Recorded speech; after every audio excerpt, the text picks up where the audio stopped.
Hi, we're live at the Javits Center. Welcome back to the Nest Summit. I am joined today by Governor Bredesen, the former Tennessee governor and chairman of the board and president of Clearloop Corporation. We spent a lot of time over the past few days talking about how climate change is affecting the country through climate risk, but we haven't had enough talk about initiatives that are actually trying to do good. And I'm hoping the governor can bring us some rays of light and tell us about the good work that he's doing with Clearloop. Welcome, Governor. Thank you. Appreciate being here. So give us an insight into why you started Clearloop, what was the initiative for it, and some of the great work that you're doing.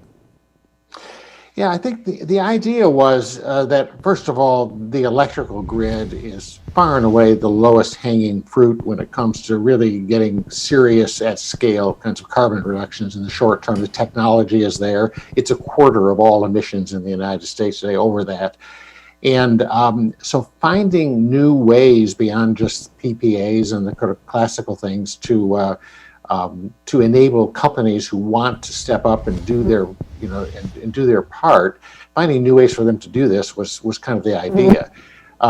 Things like PPAs have been around a while. They've been successful for a relatively small number of big companies who have the ability to commit to 15 and 20-year contracts, who have the credit ratings and so on to be able to use those to generate power sources. But there are thousands and thousands of other companies who want to do the right thing. They want to be helpful, but a PPA is not going to work. And what we've tried to do is find a way to reach out to those companies and give them an alternative to this kind of classic way of doing it. And there seems to be a lot of interest in that, that even some pretty good-sized companies are just nervous with this idea of 15 and 20-year kinds of commitments. They'd like to do something which is a little more transactional, a little more, get some benefit from it right now and have the costs right now. So do you think this is a way for us to actually reach scale around renewable energy? I think it's one of the ways. I mean, the opportunity is so enormous that no one thing is going to do it. Solar in the United States is, I guess last year was 1.5% of generation or something, and it can go well above that, and it's growing. But anything we can do to accelerate that, I think, is very helpful. I think it's important to remember that that 25%. I mean, that represents more carbon than all of the cars and trucks and all of the airplanes and all of the buses and all of the trains and everything else generated in this country. And the technology is there. It's economical. It's there. It's low hanging fruit and something we ought to be really going after if what we really want to do is to cut down on greenhouse gases and do it in the quickest and most economical way possible. As a former governor, what are your involvement around policy change in the United States to try to get us into a world where more adoption of solar is actually being pushed, not just from a business fundamental, but also from a policy regulation format? That's not an area I've been particularly involved in. I mean, that is a very there's a lot of people doing that. To be honest, I'm a little skeptical in this country. It may be just some of my history, I guess, about how effective that's going to be in the politics of this country today. I mean, unfortunately, we've all, from all sides of this issue, let greenhouse gas emissions and global warming become this highly politicized issue. And my fear always about anything which is done, right from a regulatory standpoint or legislatively sort of over the dead bodies of half the country, it just doesn't have any staying power. It'll end up like Obamacare has ended up, which is, it's not owned by everyone in the country. It's become very politicized, and one half of the country is trying to figure out ways to undo it. And I don't want that to happen to climate change initiatives. They're too important. So with solar being one of the solutions, can you talk to us about some of the obstacles and ways that you think we can overcome it? Or is battery still a big issue? And how will that maybe change the future of solar in this country? Yeah, I mean, I think that to really take it as far as it can go, you really need obviously changes and improvements in battery technologies and really the economics batteries. It's getting to the point where it's reasonable under some circumstances, but it does drive the cost up, substantially of solar, but it's going to be necessary. If there were a place that our country were investing federal dollars in research, I would say you couldn't do much better than batteries when it comes to climate change, because that would transform that. But there's still a huge scope for solar and for wind, for that matter. It just as a guess or as a rough estimate, the normal grid can take about 30% of that intermittent, non-dispatched renewable power. That's about where California is at, a little higher than that actually, is where Germany is at. We're way, way, way below that. So there still is a lot of scope to be moving the country up to those kinds of numbers, where then battery storage starts to become important to take it beyond that. There's been a lot of progress in a few places. I mean, California is the obvious one, but in vast swaths of the country, I mean, it's just not happening. I mean, I'm talking to you from New York State at the moment, and New York State is a huge industrial state with huge power demands. It's a fraction of a percent of their power is coming out of solar. There's a lot of scope in a lot of big industrial states like New York and New Jersey and the like to be addressing and putting more of this kind of renewable energy into the mix, with all the greenhouse gas improvements that implies. Governor, what are some of the tailwinds that are helping you, though? Obviously, we're looking at a world where physical climate risk is much more obvious today than it might have been 10 years ago. We also have price of solar going down. Are there other tailwinds that are helping support this initiative? I think the big story in this country, you asked about regulatory change. I think the big story in the United States is the extent to which the corporate sector has stepped up to really trying to address this issue. I mean, they are who is driving it in our country right now. You've got the big tech companies that are big power users that are spending enormous amounts of money and attention to trying to do their part to do that. There's a lot of companies that have commitments.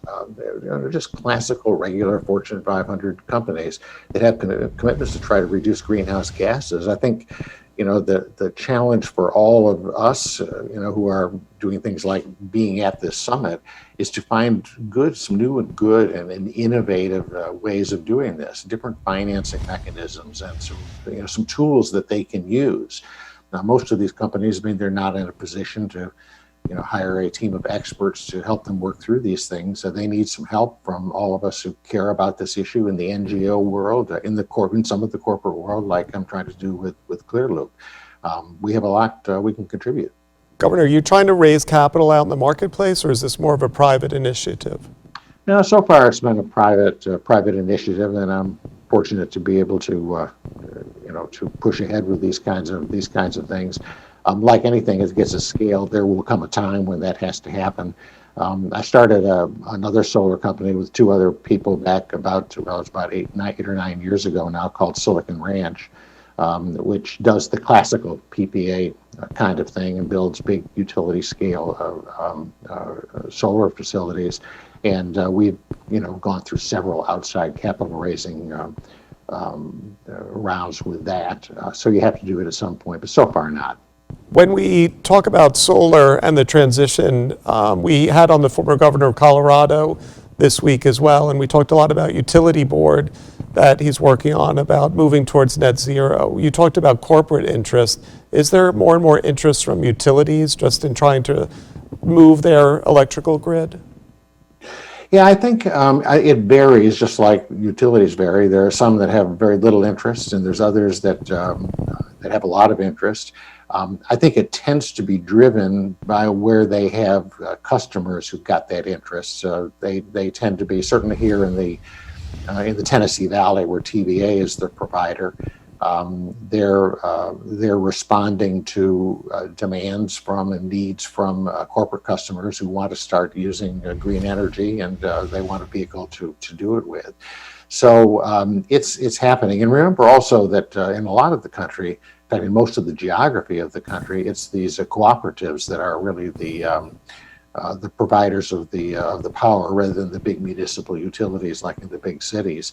They too are playing a real role in this and trying to find ways to procure renewable power that they can provide to their customers who want precisely that. So there's a lot of pressure coming on that, but I really think it's important that it has been the businesses, the corporations and the companies creating the demand and saying that they want to be a player in this fighting global warming that is driving all of this.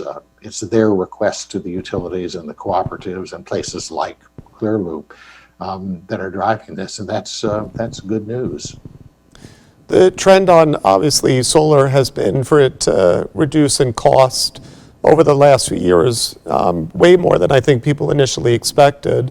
But I remember Ray Kurzweil predicted that I think by 2039 solar energy would actually be free. The only problem would be storage. Do you see the trend continuing to go down in pricing? It's going to slow down because remember that the silicon panels, they have been going down steadily in price, which happens, it's happened with everything silicon out there in the world, from the computer chips to everything else.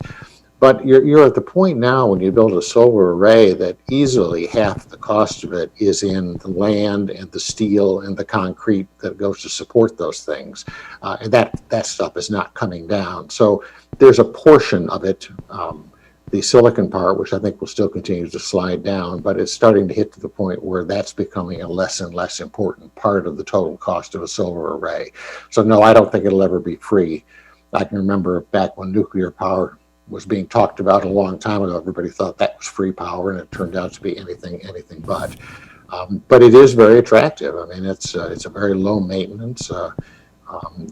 Solar is it's also very low impact. It doesn't have the visual impact that wind turbines do, it should be a real player.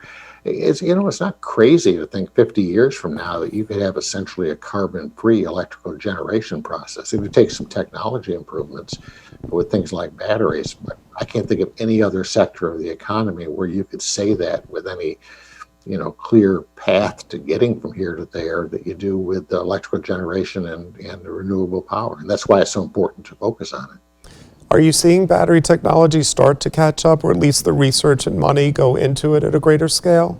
Yeah, it's starting to, and you're starting to see companies that that used to be doing just solar arrays now talking about wanting some storage to go along with it. Maybe 25% of the capacity for an hour or two, those kinds of things. They're trying to get some experience with it, and like anything, ramping production up will help to bring costs down, just as it did with the solar panels. But it's still, still problematical. I mean, it doubles or triples the cost of electricity out of solar, and that's the difference between it being a very low cost and a relatively high cost form of power. Governor, you're reaching millions of people during Climate Week. Is there anything that people could be doing to help in this progress?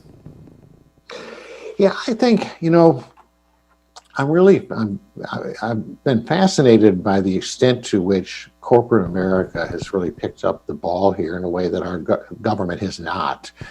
And I just think that we need to be finding ways of helping them to do these things. There's no source of innovation that I think has been any more spectacular than the internet, to give an example. And when it got started, I mean, Tim Berners-Lee put together a very simple approach, very simple protocol that made the World Wide Web possible. He didn't anticipate Amazon or Facebook or Twitter or any of those kinds of things. He gave corporations a simple tool, and then they took it and led with it into all sorts of areas. I think that's the kind of thing we need to do, that rather than trying to find more regulations or more NGOs that find more ways to try to keep companies from cheating in some way and putting these, huge kind kind of regulatory schemes together, give them some simple rules and let them take it forward, and let the innovation that we have in this country help them to figure out all the different ways in which they could be reducing their greenhouse gas usages.